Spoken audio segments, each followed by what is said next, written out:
my parents replaced me with their golden child when I needed them most, so I disappeared completely, and now they're realizing they lost the only responsible one.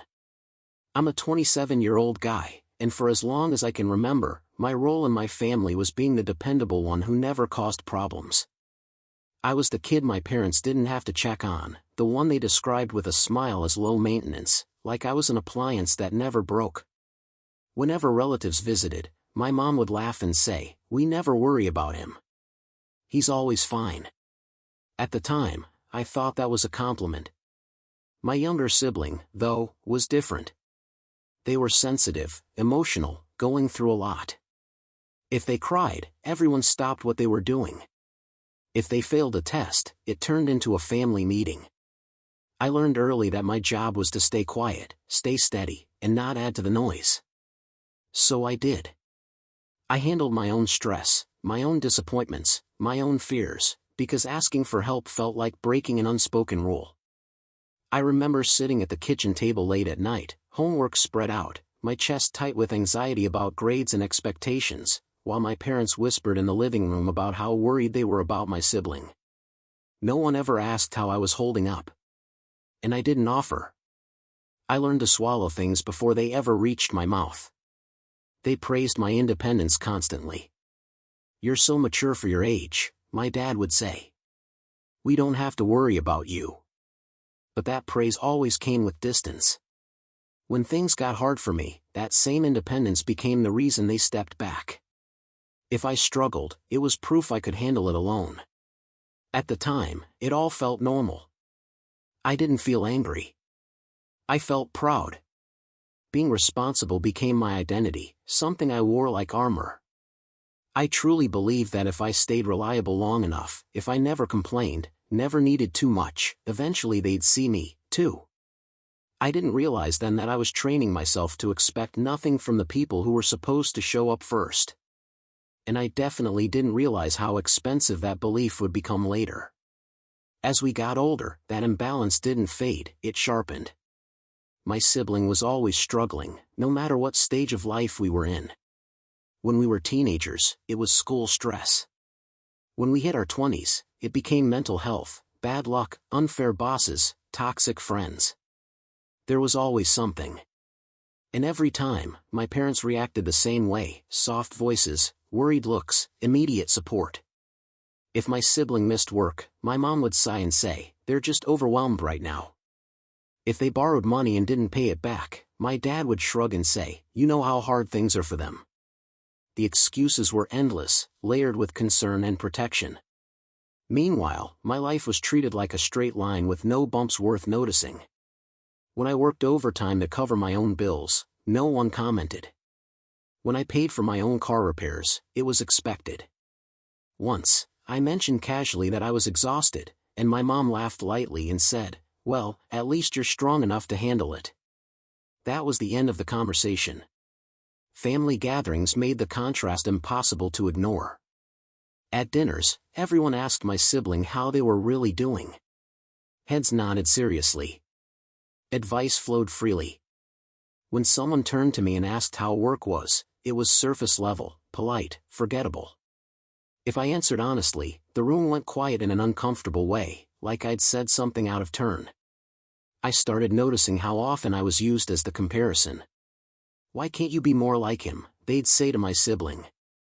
It sounded like praise, but it came with a cost. It meant I was the example, not the child who needed care. It meant my role was to absorb pressure so others didn't have to. I told myself it was fine. I told myself every family needs someone strong. I even defended my parents when friends pointed it out. "They just worry about them more," I'd say. "I don't need as much." But deep down, something ugly was forming, a quiet realization that being dependable didn't make me valued. It made me convenient. And the more I stepped up, the more invisible I seemed to become. By the time we were both adults, my role wasn't just emotional anymore, it was practical.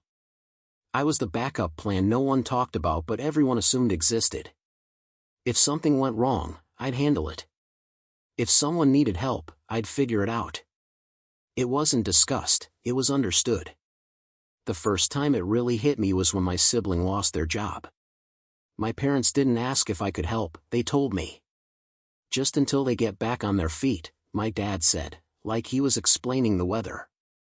My mom added, "You're better with money anyway." I remember standing in my bedroom, phone pressed to my ear, staring at my bank app, feeling my stomach tighten while saying, "Yeah, that's fine." That became the pattern. Small emergencies at first. A missed bill. A late fee. Groceries just this once. Every time, there was gratitude, but it never lasted. It faded fast, replaced by the next problem. When I hesitated even slightly, the tone changed. "We just thought you'd understand," my mom would say, disappointed. Family helps family. No one asked what helping cost me. I canceled plans. I stopped saving. I told myself stress was temporary. Whenever I looked overwhelmed, my parents reminded me how much worse my sibling had it. "They're barely coping," my dad said once. "You're built different." What scared me was how natural it felt to accept that. Saying no felt wrong, almost selfish. I'd lie awake at night replaying conversations, wondering if I was being unreasonable for wanting boundaries. Then guilt would settle in, heavy and familiar, and I'd push the thought away. I still believed being reliable would pay off. That eventually, my parents would see the weight I was carrying and step in, not just for my sibling, but for me. I told myself this was what responsibility looked like. This was what love required. But slowly, without anyone announcing it, my role shifted again. I wasn't just the dependable one anymore. I was the solution. And once that happens, people stop seeing you as a person at all. The moment that changed everything wasn't loud or dramatic. It was small, quiet, and somehow worse because of that. I'd just gone through a rough stretch at work, long hours, constant pressure, the kind of exhaustion that sinks into your bones. For the first time in years, I felt like I was cracking. So I did something I almost never did. I asked for help. We were sitting in my parents' kitchen. The light above the table flickered slightly, and the air smelled like burnt coffee. I told them I was overwhelmed. I didn't dramatize it. I didn't raise my voice. I just said I was struggling and could really use some support right now. My mom frowned, not with concern, but confusion. "Support how?" she asked, like the concept itself didn't make sense. My dad leaned back in his chair and sighed. "You've always handled things," he said. "This is just a phase." Before I could respond, my sibling walked in, complaining about a minor issue, something about a disagreement with a friend. Instantly, the room shifted. My mom stood up, asking questions. My dad's attention snapped away from me like a switch had flipped. I sat there, mid-sentence, watching my moment disappear. Later that night, my mom knocked on my door. For a split second, I thought maybe she'd come back to talk. Instead, she asked if I could lend my siblings some money again. "They're really stressed," she said softly. "You understand, right?" I nodded automatically, my chest tight, my head buzzing. After she left, I stared at the wall, replaying everything. I realized I could be falling apart right in front of them, and it still wouldn't register as urgent. My struggles weren't emergencies. They were inconveniences. That night, something inside me shifted. Not anger, yet, but a deep, hollow understanding. I wasn't the son they worried about. I was the one they relied on to make sure they didn't have to. And once I saw that clearly, I couldn't unsee it. After that night, I started noticing the rule I'd been living under my entire life. As long as I was useful, I belonged. The moment I needed something back, I became a problem. I didn't confront anyone. Instead, I pulled back slightly, just enough to test the ground. When my sibling asked for money again, I hesitated and said I needed to check my finances first. The silence on the other end of the phone was sharp. Then came the guilt. "Wow," they said quietly. "I thought you of all people would get it." My parents didn't yell. They didn't have to. My mom called later and said she was disappointed. My dad told me, This isn't like you. That hurt more than anger would have. It was like I'd violated my assigned role, and now the whole system was reacting. At family dinners, the tone toward me shifted. Conversations cooled when I spoke. Jokes I used to be part of went on without me. No one said anything directly, but I could feel it, approval being slowly withdrawn. Meanwhile, my sibling was handled with even more care than before, like everyone was compensating for my momentary resistance. I started questioning myself constantly. Maybe I was being selfish.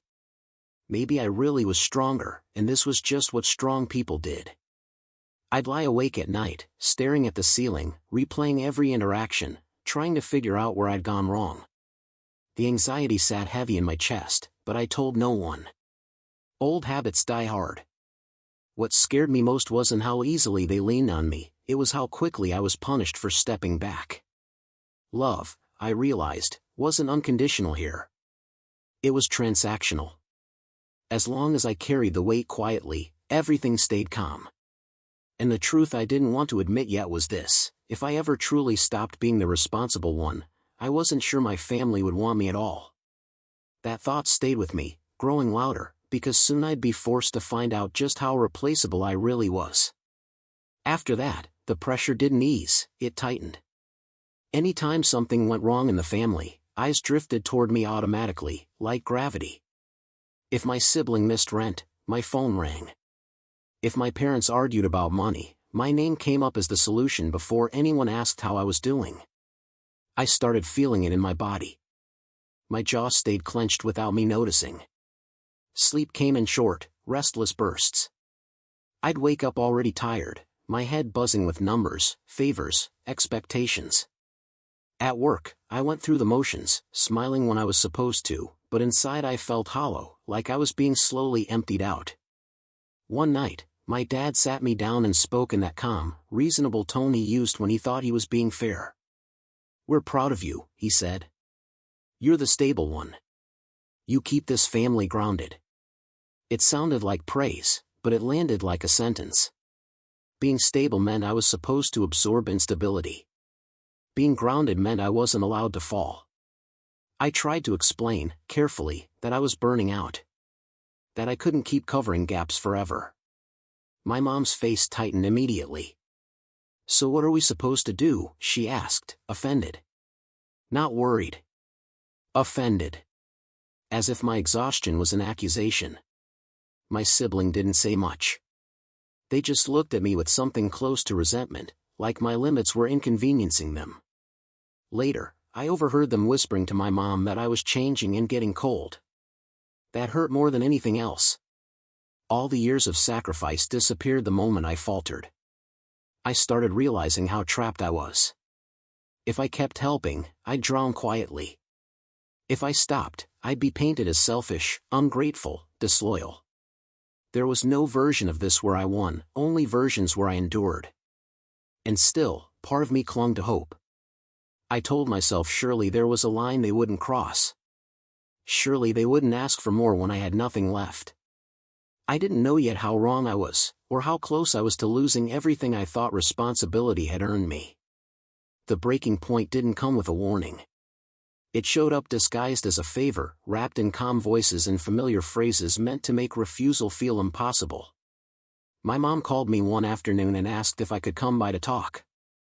When I arrived, my parents were already seated at the table, papers spread out neatly, like this was planned. My sibling sat quietly, eyes down, playing the role they always played when things were about to go their way. My dad cleared his throat. "We need your help with something important," he said. Not ask. Help.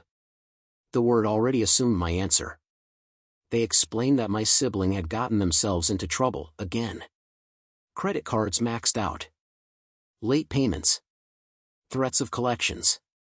My mom spoke quickly, like if she slowed down, I might interrupt. "It's just temporary," she said. "If you co-sign, it'll stabilize everything." My chest tightened instantly. Co-signing wasn't a favor. It was a risk that could follow me for years. I said that. Calmly. Carefully. I told them I couldn't do it. that I was already stretched thin. That this crossed a line. The room went cold. My mom's eyes filled with tears, not fear, not concern, but hurt pride. "I can't believe you'd abandon your own family," she said. My dad shook his head slowly, disappointed. "After everything we've done for you." I laughed under my breath, a sharp, bitter sound I didn't recognize as my own. Everything? I wanted to scream. But I didn't. I just sat there, realizing they'd never seen my sacrifices as sacrifices at all. They saw them as obligations. My sibling finally looked up. "If you don't help," they said quietly, "I don't know what I'll do." That was the moment. The pressure landed squarely on my chest, heavy and suffocating. I felt like I was standing on the edge of something irreversible, knowing that whatever choice I made next would change how my family saw me forever. And for the first time in my life, I wasn't sure responsibility was going to save me anymore. I didn't answer them right away. I sat there staring at the paperwork, my name already penciled in on the line where a signature was supposed to go. That detail alone told me everything. They hadn't invited me to decide. They'd invited me to comply. My hands were shaking, not dramatically, just enough that I tucked them under the table so no one would notice. My heart was pounding so hard it felt like it was echoing in my ears. I kept thinking about my credit, my future, the tiny bit of stability I'd fought so hard to build. And then I thought about how easily all of it could disappear with one bad decision that wasn't even mine. "I can't," I said again, my voice quieter this time. "I really can't do this." My mom stood up abruptly, chair scraping against the floor. "So you're just going to let your sibling drown?" she snapped. The softness was gone now. My dad followed, his face tight with anger I'd almost never seen directed at me. "You're being dramatic," he said. "This is what family does." Something inside me finally cracked. Years of swallowed words pressed up all at once. I told them I was exhausted. I told them I felt invisible. I told them I'd been carrying this family on my back while being told I was fine because I never complained. My voice broke halfway through, and the room went silent. For a split second, I thought maybe this was it. Maybe they'd finally hear me. Instead, my mom folded her arms and said, "You always make everything about you." That sentence hit harder than any accusation before it. My sibling looked away, uncomfortable but not surprised. My dad sighed and said, "We raised you better than this." I left soon after, walking out into the cold evening air feeling dizzy and unreal, like I'd stepped out of my own body. In my car, I sat gripping the steering wheel, breathing shallowly, tears blurring my vision. That was the lowest point I'd ever been. Not because I'd said no, but because I finally understood the truth. To them, I wasn't a son or a brother first. I was a resource. And the moment I stopped providing, I became the villain. I didn't know it yet, but that realization was about to cost me far more than I was prepared for. The fallout didn't take days or weeks. It was almost immediate. By the next morning, my phone felt heavier in my hand, like I already knew what I'd see before I unlocked it. Missed calls from my mom. A long message from my dad. Nothing from my sibling, just silence, which somehow felt louder. My dad's message was carefully worded, almost professional. He said they were deeply hurt and confused by my behavior. He reminded me of how much my parents had sacrificed raising me, how family loyalty mattered more than money, how disappointed they were that I'd let fear override compassion. There was no mention of what I'd said. No acknowledgement of my exhaustion. Just a neat rewrite where I was selfish and they were victims. At dinner that night, I wasn't invited. That became the new normal. Group chats went quiet whenever I spoke. Plans were made without telling me. When I did show up somewhere, conversations stalled, like my presence made everyone uncomfortable. My mom hugged me stiffly once and whispered, "I hope you come to your senses soon." The worst part was how openly my sibling was defended. I overheard my aunt on the phone saying, "He's always been so cold. We worry about the other one." That sentence stuck to me like glue. Cold. After everything, cold was the word they chose. I started doubting myself again. Maybe I was overreacting. Maybe this was just how families worked, and I was failing some unspoken test. The guilt crept back in, heavy and familiar, even though a quieter voice inside me kept saying, "No. This isn't right." One night, my sibling finally texted me. Just one line. "I didn't think you'd do this to me." I stared at it for a long time, my chest tight, my throat burning. No apology. No acknowledgement of the position they'd put me in. Just blame. That's when I realized something terrifying. They weren't trying to understand me. They were trying to break me back into shape. And as much as it hurt, I knew one thing for sure: if I gave in now, I'd lose whatever was left of myself. But holding that line was about to cost me more than I imagined. A week later, my dad asked to meet. Just the two of us. His tone on the phone was calm, almost gentle, which somehow made my stomach drop even more. We met at a quiet cafe near their house, the kind of place filled with low music and the smell of burnt espresso. Neutral ground. Strategic. He didn't waste time. "You need to understand how serious this is," he said, folding his hands on the table. "Your sibling is on the edge. If something happens to them because you refuse to help, that's something you'll have to live with." I felt the blood drain from my face. "Are you saying this would be my fault?" I asked. He didn't say no. Instead, he sighed and looked out the window like he was the one burdened. "I'm saying families don't abandon each other when things get hard." Something snapped inside me then, not loudly, not dramatically, but cleanly. Like a rope finally breaking under too much tension. I realized they were willing to use anything against me. Guilt. Fear. Even the possibility of tragedy. All to force me back into my role. I told him I couldn't do it. That I wouldn't. My voice was steady, but my hands were shaking under the table. He stared at me for a long moment, then nodded slowly. "Then you're choosing this," he said. "Don't be surprised by the consequences." The consequences came fast. My mom stopped calling altogether. Family photos disappeared from the living room walls when I visited. I found out through a cousin that my parents had started telling people I'd turned my back on the family and cared more about money than blood. No one asked me what actually happened. The worst part was the loneliness. Losing them didn't happen in one explosive moment, it happened in small, cutting ways. Being left out. Being talked about. Being rewritten. I sat alone in my apartment most nights, lights off, replaying my dad's words. "You're choosing this." For the first time, I wondered if standing up for myself meant losing my family entirely.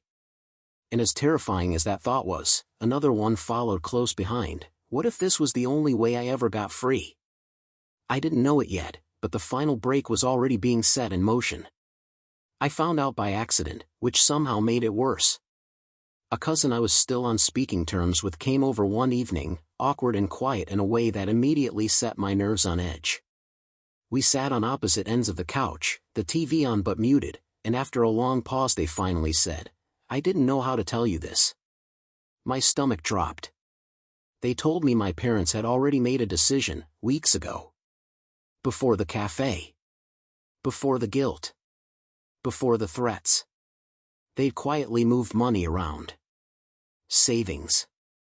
Emergency funds. Even something set aside in my name years back for the future. All of it had been redirected to stabilize my siblings' situation. Not loaned. Given. And they assumed, my cousin said carefully, that if things went wrong, you'd cover whatever was left. Like you always do. I felt numb. Not angry. Not shocked. Just hollow. All those years of being praised for being responsible suddenly clicked into place. Responsibility wasn't about trust or respect. It was about predictability. They were comfortable risking everything because they believed I would absorb the fallout without protest. I asked one question, barely able to hear my own voice. "Did they ever plan to tell me?" My cousin shook their head. That night, I lay awake staring at the ceiling, replaying every memory with new clarity. Every time I'd been told I was strong. Every time my needs were dismissed. Every time I'd been called selfish the moment I hesitated. It all led here. I wasn't the dependable son. I was the safety net they felt entitled to use, without permission, without honesty, without limits. The next morning, I checked my phone. A message from my mom waited there. "We need to talk. This has gone far enough." I laughed softly, alone in my kitchen, the sound bitter and unfamiliar. Because for the first time, I understood something they didn't. This wasn't going too far. This was finally reaching the truth.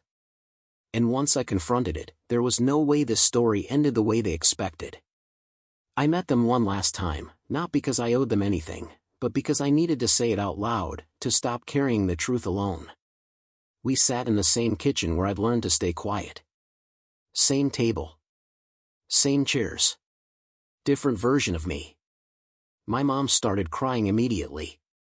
My dad looked tired, irritated, like this was an inconvenience. My sibling didn't come.